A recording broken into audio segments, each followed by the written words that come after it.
Hi friends, good morning. எப்படி இருக்கீங்க? நல்லா இருப்பீங்கன்னு நினைக்கிறேன். நானும் ரொம்ப ரொம்ப நல்லா இருக்கேன். ஸோ இன்றைக்கி என்ன வீடியோனா உங்களுக்கு எல்லாத்துக்கும் தெரியும், எனக்கு யூடியூப்லேருந்து சேலரி வந்துச்சு, பேமெண்ட் வந்துச்சுன்னு சொல்லிட்டு. ஸோ அதை எப்படி நம்ம இது பண்ணலான்னு நாங்கள் ரொம்ப ஹாப்பி. நான் ஹாப்பி, என் வீட்டுக்காரங்களும் ஹாப்பி, எங்கள் ஃபேமிலி எல்லாருமே ஹாப்பி. ஸோ அதனால் எல்லாருமே ஸ்வீட் வாங்கி கொடு அப்படின்னு நாற்றுனாலாம் வந்திருந்தாலும் அதனால் விடவே மாட்டேன். எனக்கு ஸ்வீட் வாங்கி கொடுக்குற அப்படின்னு சொல்லிகிட்டே இருந்தா. அப்புறம் நான் என்னோடய ஓப்படியாகவும் சரி, அவங்களும் சரி, எப்போ பார்த்தாலும் கேட்டுதான் ஸ்வீட் மட்டும் வாங்கி கொடுக்கல அவ்வளோதான் அப்படின்னு சொல்லிட்டு இருந்தாங்க. அப்புறம் மாமாவோட சொன்னேன், இல்லை வாங்கி கொடு, நீ வாங்கி தான் கொடுக்கணும். ஸோ வீட்டில் உள்ளவங்க மட்டும் இல்லை, ஸோ வெளில உள்ளவங்களுக்கும் கொடு. ஏன்னா வெளில உள்ளவங்க தான் உன்னை அதிகமாக திட்டிருக்காங்க. ஸோ அதனால் அவங்களுக்கும் கொடு, இந்த ஊரில் உள்ளவங்களுக்கும் கொடு அப்படின்னு சொன்னாங்க. ஸோ அது ஏன் நம்ம எல்லாத்துக்கும் கொடுக்குறோன்னா, நான் சொல்கிறேன், ஒரு முக்கியமான சில காரணங்கள் இருக்குது. என்னென்னா, நான் ஃபஸ்ட் டைம் இந்த ஊருக்குள்ளே வரக்குள்ள, இந்த ஊரில் ரோடு கிடையாது, எந்த ஒரு வசதி கிடையாது, எதுவுமே கிடையாது, எந்த ஒரு இது கிடையாது, ஃபோன் வசதி கிடையாது, எதுவுமே கிடையாது. அப்படி தான் ஒரு கடையும் இல்லை பக்கத்தில், எதுவுமே இல்லை, ஒரே இதாக இருந்துச்சு. நான் கிட்டத்தட்ட 8 வருஷம் ஆச்சு, சரிங்களா? ஸோ 8 வருஷத்துக்கு முன்னாடி அப்படி இருந்துச்சு. இந்த ரொம்ப கிராமமாக இருந்துச்சு, ரொம்ப கிராமமாக இருந்துச்சு. இதுங்களுக்கு நிறையா சாப்பிட்ற விஷயத்தில் கூட நிறையா விஷயம் தெரியலை உங்களுக்கு. அதே மாதிரி எப்படி சொல்கிறது, எப்படி சொல்கிறது, ஃப்ளிப்கார்ட்னா யாருன்னு அவங்களுக்கு தெரியாது, மீஷோன்னா யாருன்னு அவங்களுக்கு தெரியாது. ஸோ நம்ம ஃபோனில் ஆர்டர் போட்டால் நம்ம வீட்டுக்கு பொருள் கொடுப்பாங்களாங்கிறதும் அவங்களுக்கு தெரியாது. இதெல்லாம் இப்போ ஒரு 4-5 வருஷத்துக்கு முன்னாடி சொல்கிறேன். ஸோ இதெல்லாம் அவங்களுக்கு தெரியாது. அப்புறம் நான் வந்த பிறகு இதெல்லாம் நான் ஃபோனில் ஆர்டர் போட்டு இதெல்லாம் ஆர்டர் போட்டோன்னே எல்லாத்துக்கும் ஆச்சரியம். ஃபஸ்ட்டு ஃப்ளிப்கார்ட்டுக்காரங்க என்ன வாங்கினேன்னா, இட்லி குண்டை வாங்கினேன். ஸோ அதை கொண்டாந்து கொடுக்க வந்தாங்களா, கொடுக்க வந்தோன்னே எல்லாருமே எப்படி வந்தேன், நீ வீட்டில் இருந்துகிட்டே கடையிலேருந்து கொண்டாந்து கொடுக்குறாங்களா உனக்கு அப்படிங்கிற மாதிரி கேட்க ஆரம்பிச்சிட்டாங்க. அந்த மாதிரி நிறையா பேச ஆரம்பிச்சிட்டாங்க. அதுக்கப்புறம் அவங்களுக்கு அது அப்போ ஒரு ஆச்சரியமாக பார்த்தாங்க. அதுக்கப்புறம் போக போக என்ன ஆயிடுச்சுன்னா என்ன மாதிரியே எல்லாருமே கையிலையும் ஃபோனை வச்சுக்கிட்டு எல்லாருமே ஆர்டர் பண்ணி என்கிட்ட ஹெல்ப் வைப்பாங்க. அட்ரஸ் சேவ் பண்ணி கொடுமா, எப்படி ஆர்டர் பண்ணுறது என்னன்னு சொல்லிட்டு சொல்லுங்கள் அண்ணி, சொல்லுங்கள் அக்கா அப்படின்னு சொல்லிட்டு நிறைய பேர் கேட்பாங்க.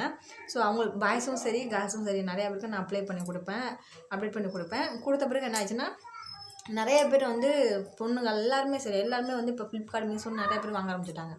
ஸோ அதனால் இப்போ என் பேர் என்ன ஆயிடுச்சுன்னா ஸோ தமிழ்நாடுன்னு சில பேர் தமிழ்நாட்டிலேருந்து வந்திருக்கா பாருங்க புனிதா அப்படின்னு சொல்லுவாங்க. சில பேர் ராஜேந்திரன் பொண்டாட்டி இருக்கா, அவள் வந்த பிறகு தான் இப்போ ஃப்ளிப்கார்ட்டுக்காரங்க மீஷோக்காரங்கெல்லாம் வந்துட்டாங்க. ஸோ அதனால தான் அந்த பொண்ணுங்கள்லாம் காசு கையில் வச்சுக்க மாட்டேங்கிறாங்க, வீணாக கடையில் கொடுத்து ஜாமான் வாங்கிட்டு இருந்தேன் அப்படின்னு சொல்லிட்டு அவங்களாம் திட்டுறது. இது ஒரு பாயிண்ட். இதெல்லாம் நான் காதில் வாங்கினது, எல்லாருமே இல்லை, ஒரு சில பேர். ஸோ அதுக்கப்புறம் என்னென்னா இந்த ஊரில் யாரும் நைட்டி போட மாட்டாங்க.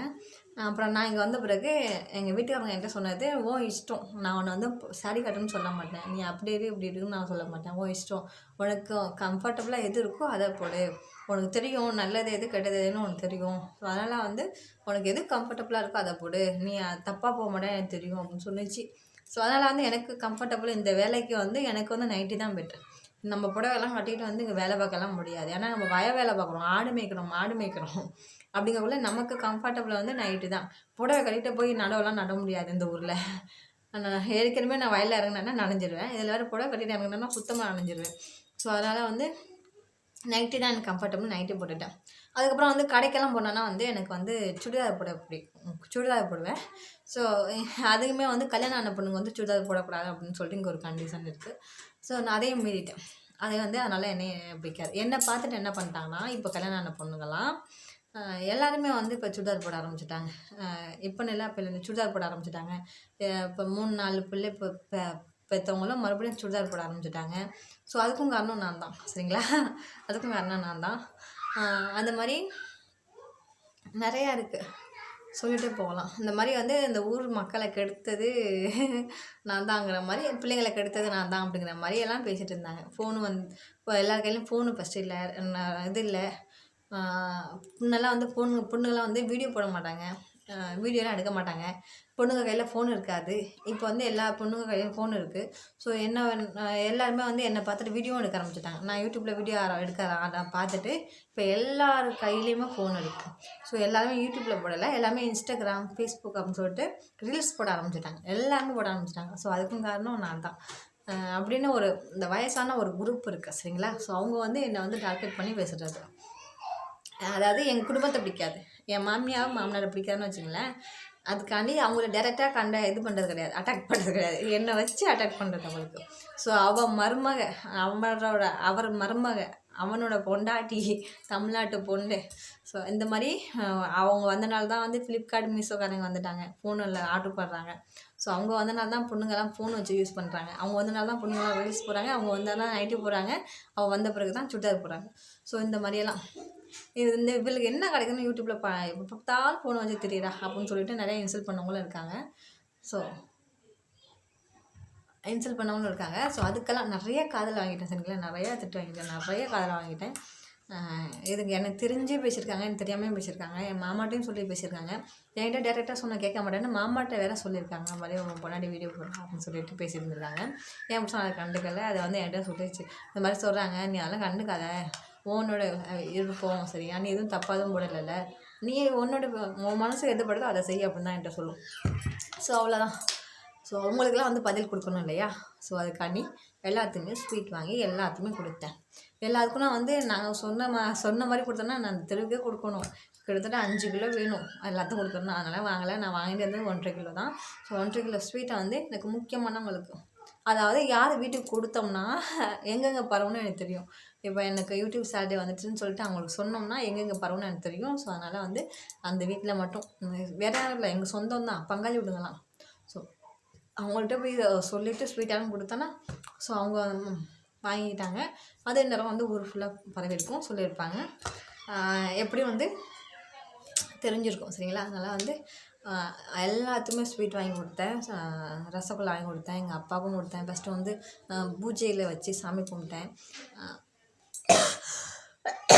பூஜை வச்சு சாமி கும்பிட்டேன். அதுக்கப்புறம் எல்லாத்துக்கும் விருந்தாடி எல்லாத்துக்கும் ஸ்வீட் கொடுத்தேன். ஸோ உங்களுக்கும் கொடுக்கணும். வீடியோவில் போய் பார்க்கலாம்.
হলগে মাই সরি দেখো আগে ওই ওই দিছে আচ্ছা তা দিয়ে দাও ও পয়সা পাইছে দেখ ভক্তি দিব ফের মো ভিডিও লিয়ে জানে সে তাও ওরকম বসেছে তোমার বলে মোমো উঠতে দিয়েছি দাম যে ভিডিও লাসি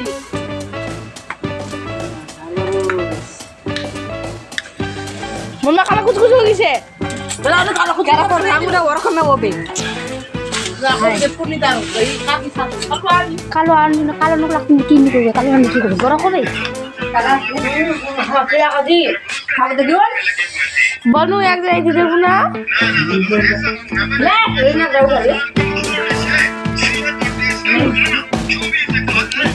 संदू टका टका संदू चंदन खाना জলদি জলদি পিন জলদি मोर काकी काका का আমি দিতে দেখাই নাকি চন চন নাই কিন্তু আমাদের মিষ্টি আরে দেখাবো না দেখা আরে রে আ দেখতে ভাবছে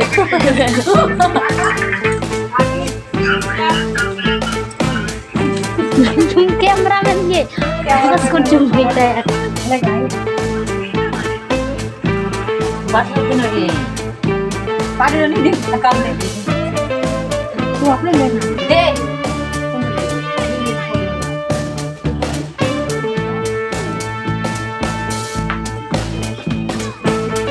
मोर काका सुनने गए आशीर्वाद दे मोर मेरा आशीर्वाद दे बढ़िया चंदो बाबा चंदो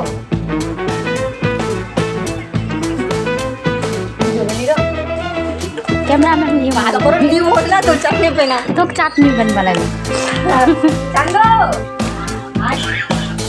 বছর দেখা হবে मिष्टी का काकी मार दिया आपा ये है और थोड़ा सा खून बराबर ताकत बराबर काका क्यों खाया